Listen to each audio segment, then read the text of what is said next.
ജിൽസി, ഞാനിപ്പോൾ നിൽക്കുന്നത് ലക്ഷദ്വീപിലെ അഗത്തി ദ്വീപിലാണ്. അഗത്തിയിലാണ് ഏറ്റവും കൂടുതൽ ടൂറിസ്റ്റുകൾ എത്തിച്ചേരുന്ന ഒരു സ്ഥലം. നമുക്കറിയാം, ലക്ഷദ്വീപ് സന്ദർശിക്കുക എന്നത് രാജ്യത്ത് മറ്റേതൊരു സ്ഥലവും സന്ദർശിക്കുന്നതിനേക്കാൾ അല്പം കൂടി സങ്കീർണമായ വ്യവസ്ഥകളാണ് അതിനുണ്ടായിരുന്നത്. നേരത്തെ ബ്രിട്ടീഷ് കാലം മുതൽ തന്നെ ലക്ഷദ്വീപിലേക്കുള്ള സന്ദർശനത്തിനായി ഒരു എൻട്രി പെർമിറ്റ് ആവശ്യമുണ്ട്. ആ എൻട്രി പെർമിറ്റ് ലഭിക്കണമെങ്കിൽ നാട്ടിലെ പോലീസ് സ്റ്റേഷനുകളിൽ നിന്ന് ലക്ഷദ്വീപിന് പുറത്ത് താമസിക്കുന്ന ആളുകൾക്കെല്ലാം പോലീസ് മേധാവിയിൽ നിന്ന് ഉള്ള ഒരു പോലീസ് ക്ലിയറൻസ് സർട്ടിഫിക്കറ്റ് അഥവാ PCC നിർബന്ധമായിരുന്നു. ഇന്നലെ മുതൽ ആ ഒരു നേരത്തെ ബ്രിട്ടീഷ് കാലം മുതൽ തുടങ്ങുകയും പിന്നീട് 1967 ഒരു നിയമപ്രകാരം ലാക്ഡീവ്സ്, മിനിക്കോയ് ആൻഡ് അമിൻഡീവി ഐലൻഡുകളുടെ റെസ്ട്രിക്ഷൻസും അതുപോലെ തന്നെ ഇവിടെയുള്ള റെസിഡൻസുമായി ബന്ധപ്പെട്ടുള്ള ഒരു നിയമം നിലവിലുണ്ടായിരുന്നു. പുറമെ നിന്ന് വരുന്ന ആളുകൾക്ക് പോലീസ് ക്ലിയറൻസ് ആവശ്യമുണ്ട് എന്നുള്ള നിയമം, ആ നിയമം പൂർണ്ണമായും ഇല്ലാതായിരിക്കുന്നു. ഇന്നലെ മുതൽ ദ്വീപിലേക്ക് വരുന്ന ആളുകൾക്ക് ഇനി നാട്ടിൽ പോലീസ് ക്ലിയറൻസിന് വേണ്ടി അപേക്ഷിക്കേണ്ടതില്ല. ഇതോടുകൂടി ദ്വീപിലേക്ക് വരാൻ വേണ്ടിയുള്ള നടപടിക്രമങ്ങൾ കൂടുതൽ എളുപ്പമാവുകയാണ്.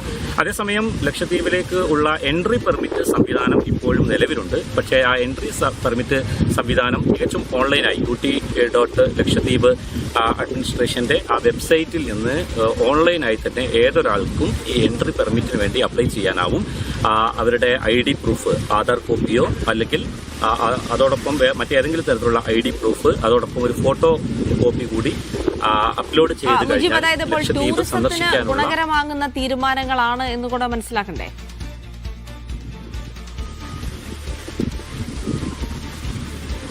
തീർച്ചയായും നിലവിൽ ഒറ്റനോട്ടത്തിൽ നമുക്ക് ഈ ടൂറിസം സംവിധാനങ്ങളെ പരിപോഷിപ്പിക്കുന്ന തരത്തിൽ അല്ലെങ്കിൽ ടൂറിസ്റ്റുകൾക്ക് ദ്വീപിലേക്ക് എത്താൻ കുറെ കൂടി സങ്കീർണതകൾ ഒഴിവായി എളുപ്പത്തിൽ എത്താൻ സാധിക്കുന്ന ഒരു വ്യവസ്ഥയായി വേണം ഇതിനെ കാണാൻ. ഇതിന് ഔദ്യോഗികമായ ഒരു ഉത്തരവ് എന്ന നിലയിൽ ഇതുമായി ബന്ധപ്പെട്ട കാര്യങ്ങളൊന്നും പുറത്തു വന്നിട്ടില്ല. അതേസമയം ലക്ഷദ്വീപ് അഡ്മിനിസ്ട്രേഷന്റെ ഈ പെർമിറ്റ് എന്ന് വെബ് പോർട്ടലിലാണ് ഇപ്പോൾ ഇത് സംബന്ധമായിട്ട് ഇനി മുതൽ PCC ആവശ്യമില്ല എന്നുള്ള ഒരു വ്യവസ്ഥ വന്നിരിക്കുന്നത്. അതോടൊപ്പം തന്നെ മറ്റൊരു കാര്യം കൂടി നമ്മൾ മനസ്സിലാക്കേണ്ടത്, ലക്ഷദ്വീപിൽ ഒരു സന്ദർശകൻ പുറമേ നിന്നുള്ള ഒരാൾക്ക് വിസിറ്റ് ചെയ്യണമെങ്കിൽ ലക്ഷദ്വീപിലുള്ള ഒരാളുടെ സ്പോൺസർഷിപ്പ് ഇതുവരെ ആവശ്യമായിരുന്നു. എന്നാൽ ഇനി മുതൽ ആ സ്പോൺസർഷിപ്പ് കൂടി ആവശ്യമില്ല. ദ്വീപിൽ നിന്നുള്ള ഒരാളുടെയും സ്പോൺസർഷിപ്പ് ഇല്ലാതെ തന്നെ നേരിട്ട് പോലീസ് ക്ലിയറൻസ് പോലും ആവശ്യമില്ലാതെ ഓൺലൈൻ വഴി ഒരു പെർമിറ്റ് തരപ്പെടുത്തി ഇങ്ങോട്ടേക്ക് വരാൻ സാധിക്കും.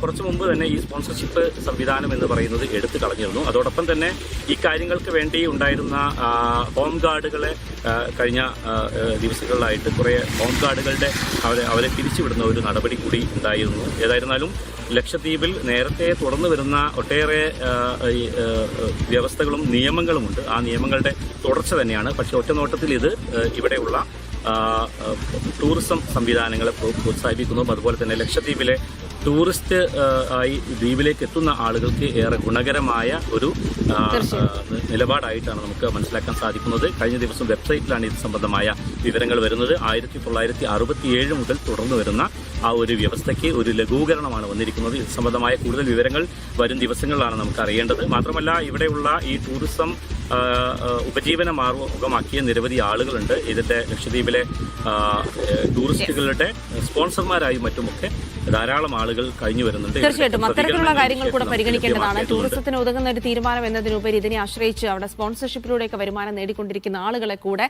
ഒരു രീതിയിൽ എഫക്ട് ചെയ്യുന്ന ഒരു തീരുമാനം കൂടിയാണ്. അപ്പോൾ എന്തായാലും വരും മണിക്കൂറുകളിൽ എന്താണ് അതിൽ ലക്ഷദ്വീപ് നിവാസികൾക്ക് പറയാനുള്ളത് തുടങ്ങിയ കാര്യങ്ങൾ കൂടി നമുക്ക് വിശദമായി തന്നെ അറിയേണ്ടതുണ്ട്.